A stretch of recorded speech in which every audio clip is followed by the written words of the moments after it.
Bismillahirrahmanirrahim. Assalamualaikum. Kembali kita ke Sewa Podcast bersama Dr. Aizul Ahmad.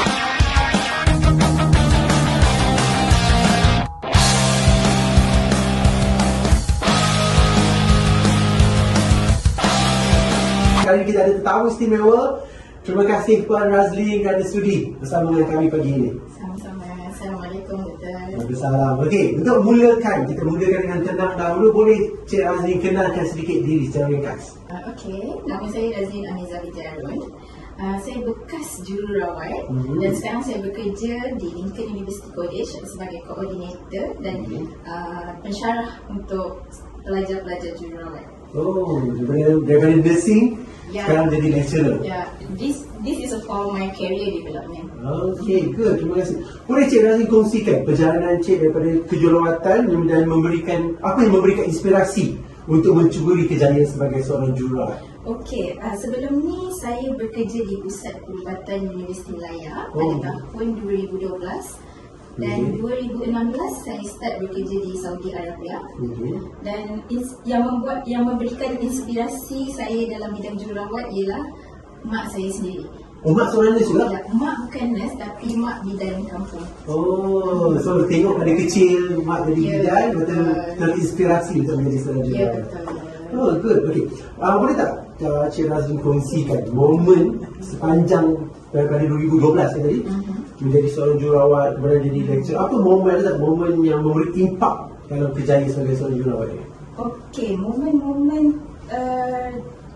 yang memberi impak kepada saya dalam bidang jururawat, saya sentiasa inginkan penambahbaikan dan knowledge dalam bidang jururawat daripada saya bekerja di Malaysia, negara saya sendiri, dan saya mengambil langkah untuk kerja di Saudi.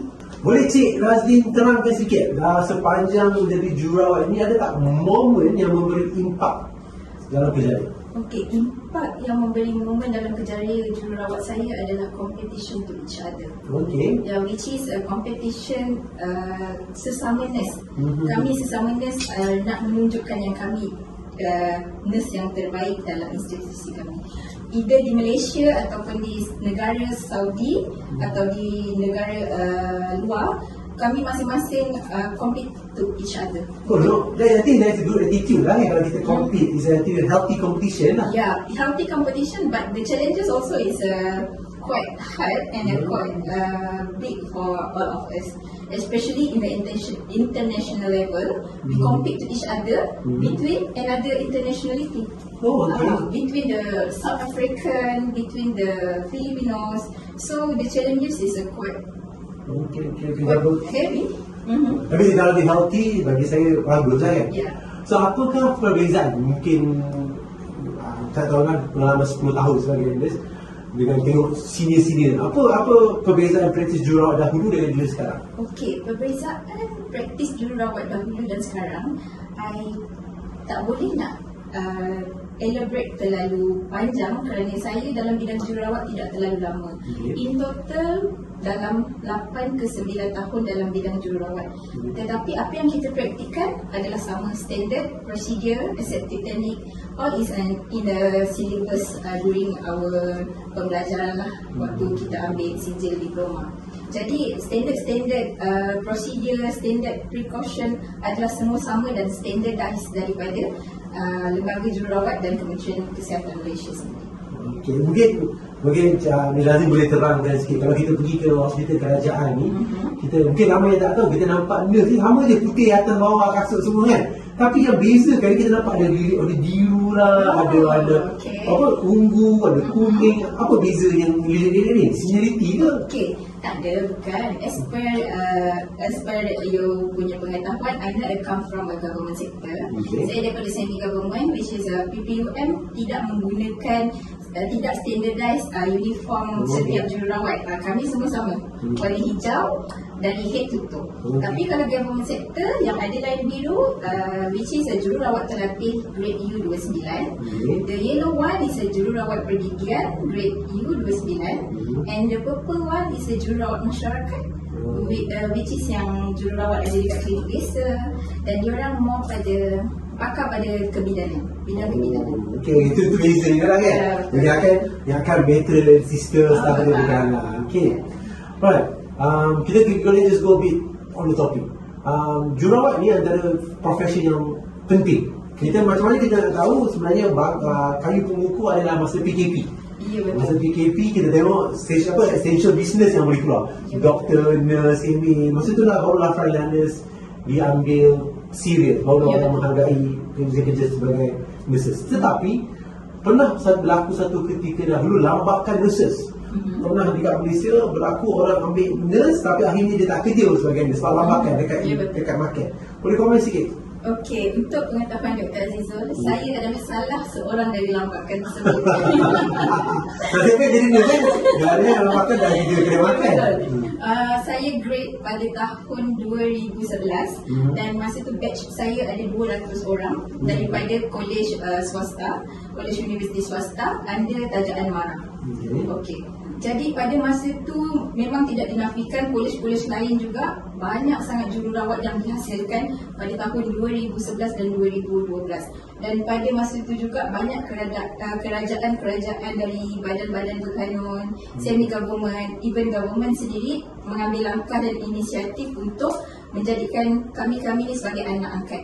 Salah satu daripada contohnya saya adalah anak angkat di PPUM. Kami dipanggil batch KD 200. Sebab semua pelajar diorang ada grade diorang kan, ada batch-batch diorang, contoh KD 24, KD 25. Tapi when come to us, it's become KD 200. Because we are anak angkat on that time. Dan Alhamdulillah lah kami diterima bekerja di PPUM. Seramai 200 orang daripada kolej-kolej yang berbeza. Okay. So adakah pendapat Ms. Razlin, adakah possibility cycle ni akan berulang dekat Malaysia? Akan ada satu lagi waktu di mana lambakan nurses akan berlaku lagi sekali? Okey, doktor pernah dengar yang jururawat ni adalah jantung hospital. Okey. Masa pandemik kekurangan sangat jururawat dan pelatih-pelatih yang akan ditempatkan di hospital dan di rumah-rumah sakit, dan pada masa tersebut ramai juga jururawat-jururawat yang tidak bekerja dan tidak pernah bekerja dipanggil semula untuk mengisi kekosongan-kekosongan yang ada. Dan pada tahun 2024, 2025 dan tahun-tahun seterusnya banyak juga hospital-hospital yang sedang dibina. Which is daripada tahun lepas lagi banyak hospital yang approach saya sendiri di college meminta ready-made nurse. Which is kita dah tak ada ready-made nurse. Ada pun dalam 50 lebih kurang plus minus, dan diorang ada pilihan masing-masing untuk bekerja di mana. Jadi badan-badan hospital swasta ni diorang tak dapat, kita pun tak dapat memenuhi permintaan diorang untuk memberikan nurse ready-made, which is yang dah lulus LJM, dah dapat license semua.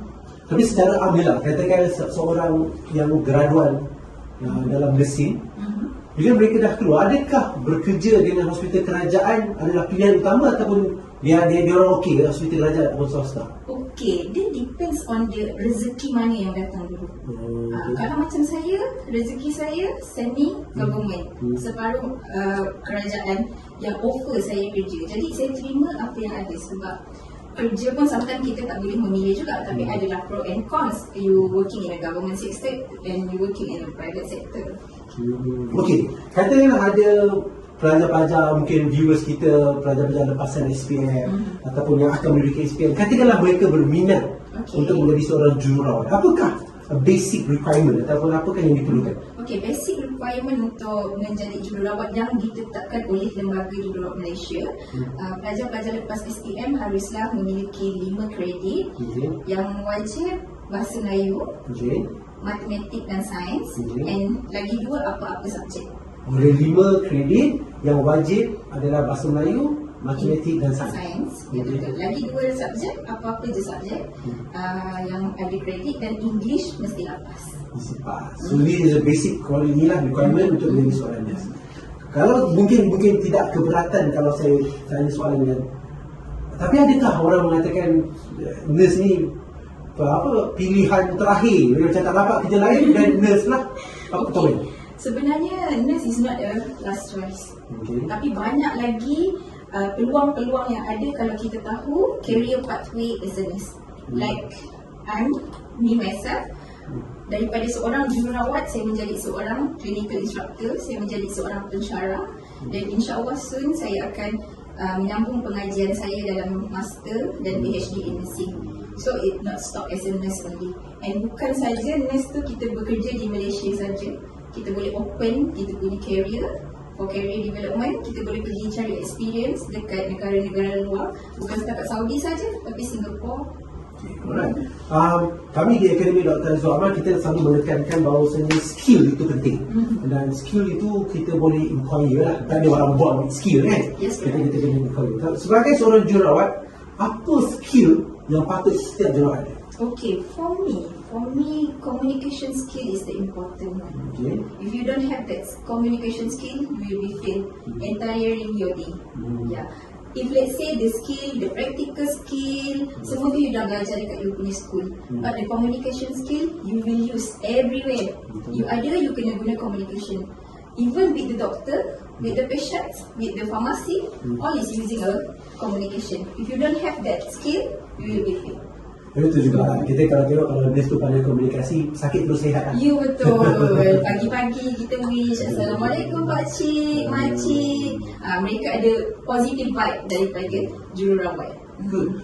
Sebelum saya terlupa, one satu qualification yang 5 tadi, ada tak umur maximum entry? Oh okay, maximum entry 18 hingga 25 tahun. Okay. So dapat 25, dia dapat 25 tu dia ada pulang lah. Ya betul. Right. Alright tuan-tuan, ini kita berehat untuk segmen yang pertama. Kita akan jumpa untuk segmen yang kedua.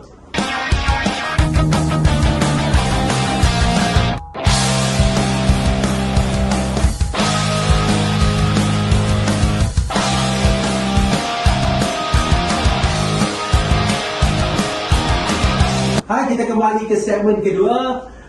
Kita nak dive deep lagi lah, supaya kita nak kalau boleh memberi inspirasi lah kepada orang di luar sana tentang kerjaya kejururawatan. Okay, kita tadi Cik Razi ada kongsi pernah berkhidmat di Saudi Arabia. Boleh tahu berapa lama berkhidmat di Saudi dan apakah job scope nurse di Saudi Arabia? Saya berkhidmat di Saudi Arabia bermula pada tahun 2016, April 2016. Saya bekerja di stem cell unit transplant ataupun marrow transplant unit di King Abdul Aziz Medical City, NGHP Riyadh, based on Riyadh lah. So saya mencari pengalaman bekerja di sana selama 4 tahun dan saya pulang ke Malaysia pada tahun 2020 Ogos. Masa terus COVID lah. Masa tu pandemic time, then I need to make a decision that which is the family come first. So I need to go back to Malaysia on that time. So masa apa ada beza tak bekerja di Malaysia dan juga bekerja di Saudi? Okey, perbezaan bekerja di Malaysia dan Saudi adalah dari segi masa. Okay. Di Malaysia kita ada 3 shift pagi, shift petang dan shift malam. Dan di Saudi kita cuma ada 2 shift saja, which is 7 pagi dan 7 malam. Oh, 7 12 jam lah. Ya betul. Dan perbezaan bekerja di Saudi dan di Malaysia banyak. Salah satu contohnya adalah semangat kerja berpasukan di Malaysia. Dan di Saudi kita mengamalkan body system. Kita cuma ada partner saja untuk bekerja. Tapi kalau di Malaysia, sistem kerja berkumpulan sangat tinggi. Teamwork semangat teamwork sangat tinggi bila di Malaysia. Soalan seterusnya, bila kita jumpa nurse, saya agree dengan Ms. Razin kata semua nurse kena tengok career development. Kena nak jadi daripada nurse, kena jadi matron, mungkin daripada lecturer, mungkin nak jadi PhD dan sebagainya, jadi career development. Tapi rata-rata kalau kita jumpa nurse yang baru, bila saya tanya, so what's your career goal? Diorang punya career goal, clear nak pergi Saudi, nak pergi Middle East. Kan, saya tak tahu apa soal, tapi betul ke rumus mengatakan sebab gaji sana berlipat ganda? Apa kamu? Okay, it's not about the gaji, doktor. It's about the experience and skill. You dibayar atas you punya skill dan you dapat that experience. Yes, it's correct. Your salary per month will reach to 20k. Oh. Yeah, even 30k if you rajin. Oh, okay. Usually they flexible lah? Disukai kan? I rasa sekarang Okay. tidak lagi. So up to 30k kalau yang betul-betul Ya, betul, komit betul, dan betul. rajin di sana. Sebab kerja di sana cuma 15 hari sebulan Okey. dan another 15 days ke off day. Jadi pada saya masa tu saya tidak perlu untuk membazirkan hari dan masa saya di sana. Lebih baik saya earn more money. So saya dibayar gaji overtime per hari, per day. Oh. So 10%, satu hari adalah 10% daripada you punya gaji. So that's why can reach to 30k. Saya kena buat calculation sekarang ni. So approximately that's how it works. You work 12 hours a day. Yeah. Lepas tu you akan dapat 15 days Off. off. Correct. Okay. Dan kalau kita pandai urus kita punya cuti, kita boleh travel pergi Europe country, Middle East Travel country. hampir apa dia? Ya, correct. Okay. Cuma ambil masa 3-4 hari je untuk travel. Okay. Alright. Is it bila nak kita kerja di Saudi ataupun di Middle East, dia punya contract by per year atau macam mana? Okay, per year. Usually per year, and before or after you renew your contract, you will get another extra. Oh. That's why it's very interesting to work in Okay. Saudi. Bukanlah saya nak mengajak nurse untuk pergi berhijrah ke sana, betul? Tapi memang pelbagai. Tapi boleh kongsi sebab kadang-kadang kita nampak dua sudut berbeza. So kita nak Miss Razin kongsikan kepada semua pendengar viewers kita dua pandangan. Satu, apa yang menarik di Saudi? Yang menarik mungkin memberi inspirasi kepada mereka. Tapi dalam waktu yang sama saya juga mohon Miss Razin kongsi yang tidak menarik lah. Tidak menarik. Supaya kita nak jugalah orang yang nak pergi ni prepared. Janganlah dia macam pergi lepas tu kata kita diomong-omongkan tapi benda yang lain berlaku. Okay, yang menarik of course, first of all, as you said, is gaji. No doubt. Okay, yang menarik adalah kerjasama di antara perbezaan nationality. Kita dapat belajar daripada situ macam mana cara berurusan dengan nurse-nurse daripada international, bukan daripada Malaysia saja. Dan cara kerja mereka juga berlainan dengan cara kerja yang diamalkan di Malaysia. Jadi daripada situ kita dapat perbaiki skill kita, communication skill kita and knowledge kita juga. Tapi tak dinafikan staff-nurse yang dari Malaysia, time management dia orang perfect, sangat perfect. They can come at 7 in the morning and they can balik at 7 PM. Exactly time.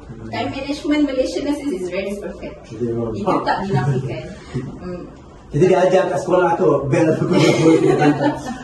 Itu yang baik. Ya, betul. Yang apa mungkin bukanlah cerita tak baik, mungkin pengalaman yang memberikan pengalaman tak iktibar.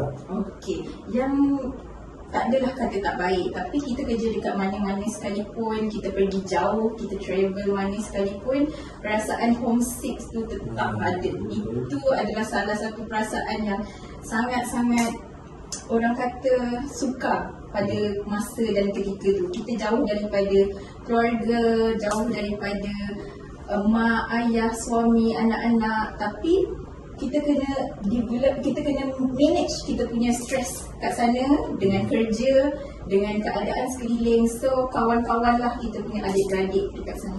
Tapi betul tak kan? Tapi bila kita keluar negara, semangat Malaysia tu akan jadi Ya, betul, kuat betul, kan? betul. Kat tempat kerja saya ada mini Malaysia. Oh, dia bini Malaysia.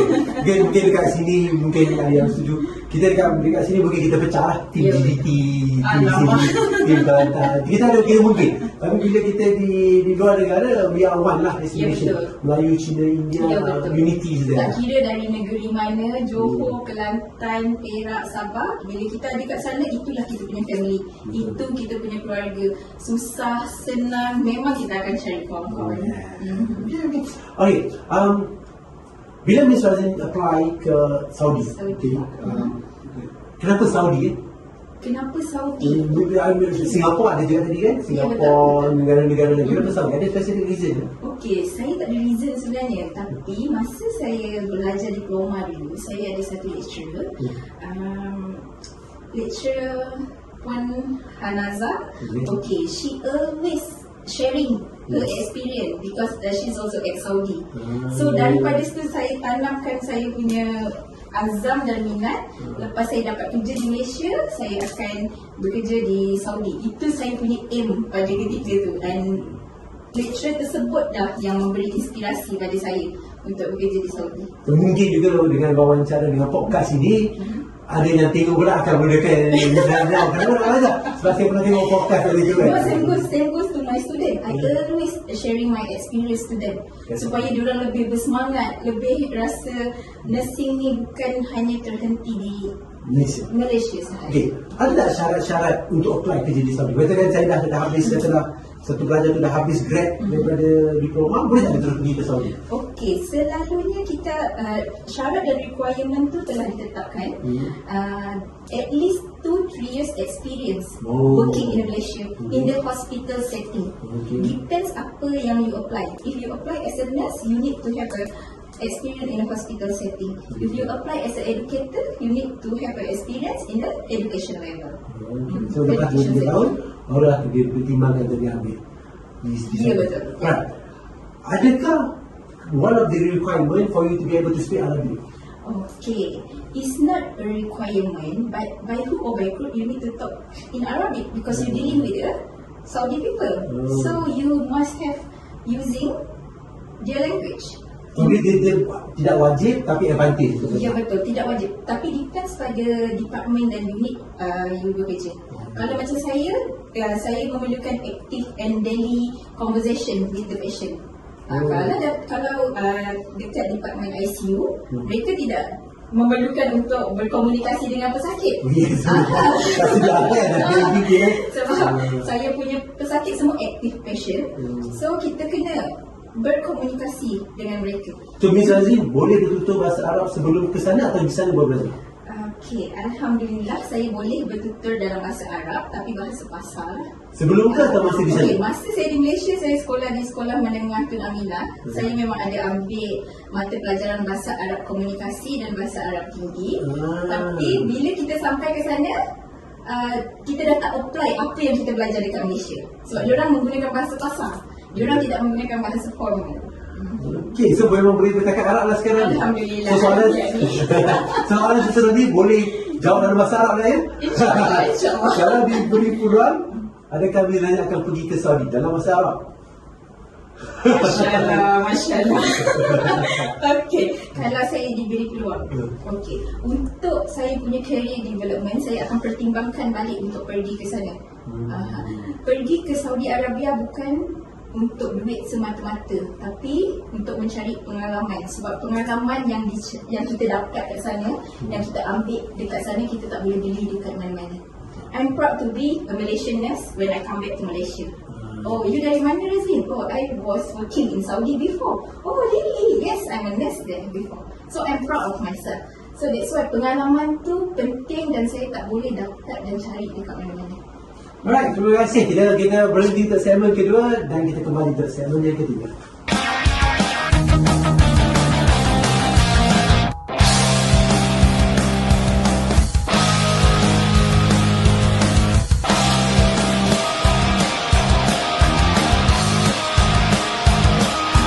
Hai, kita kembali ke segmen yang ketiga. Kita dah habis segmen pertama, kedua, ketiga dan kita wrap up. Seperti awal tadi kita tahu Miss Razi daripada Lincoln University. Dan saya pernah baca satu artikel bahawa Lincoln University College ada menawarkan beasiswa kepada jururawat. Dan beasiswa ni saya rasa amatlah penting. Perlu dikongsi supaya ramai yang apply, ramai yang mohon dan mereka yang layak ni tidaklah terlepas. So saya harap boleh Miss Razi terangkan sedikit kepada viewers kita apakah beasiswa yang ditawarkan oleh Lincoln ni. Okey, saya menguruskan collaboration nursing unit di Lincoln University College. Okey, start tahun ni saya melakukan collaboration bersama beberapa hospital-hospital swasta di Malaysia. Seluruh Malaysia sebenarnya. Okey, kita menawarkan fully 100% scholarship. Semua ditanggung termasuk allowance bulanan. Wah, maksudnya kalau kos pengajar itu 100%? Ya, betul. Kita follow KPT Price punya fees dan hospital bayar kepada college untuk student yang di-sponsor. Tapi adalah dia punya flow untuk apply dan kena pergi interview, accepted by hospital dan kita juga tapis follow the LJM requirement. So kiranya kalau apabila pelajar itu apply, mereka akan mendapat scholarship penuh, maksud 100% ditanggung dan juga akan dapat allowance. Ya, betul. Semua ditanggung. Student tidak perlu mengeluarkan wang saku sendiri untuk pembelajaran harian. Semua ditanggung dan diberikan oleh hospital yang menanggung mereka. Wah, tapi ada punya requirement untuk apply? Okey, requirement untuk apply selalunya macam kami, saya menguruskan collaboration dengan saya rasa lebih kurang 10 hospital di Malaysia, di seluruh Malaysia. Adakah mereka ini lepas habis akan diberi pendapatan kerja? Okey, cara untuk apply, kita akan tapis melalui requirement mereka, mereka layak dan saya akan submit nama mereka di hospital-hospital yang berkenaan. Nanti hospital akan melakukan sesi interview dan mereka akan menerima.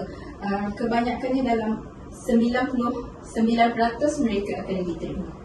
So mereka akan dapat, kita dapat dua lah kan? Maksudnya dalam tempoh pengajian mereka ditaja. Ya betul. Dan lepas mereka ditaja, mereka juga akan dapat bekerja. Ya betul. Masa interview nanti akan diterangkan oleh pihak hospital yang mereka akan menanggung pelajar dan habis pengajian selepas mereka mendapatkan lesen di Lembaga Jururawat Malaysia, mereka akan diserap masuk kepada hospital yang menaja mereka. Oh, nanti benda-benda ni perlu diwawarkan sebabnya kita risau ni sebab takut banyak sangat scammers dekat luar yang wawarkan. Saya bukan nak mengatakan mana-mana college universiti di luar, tapi kadang-kadang mereka gimmick lah, ada scholarship tapi bila masuk kena apply PTPTN, masih kena tanggung sendiri, mak bapak kena bayar fee. Tapi ini memang 100% ditaja, dapat allowance dan hari dapat bekerja. Ya betul. Sebenarnya program ni banyak untuk membantu golongan-golongan yang berpendapatan rendah.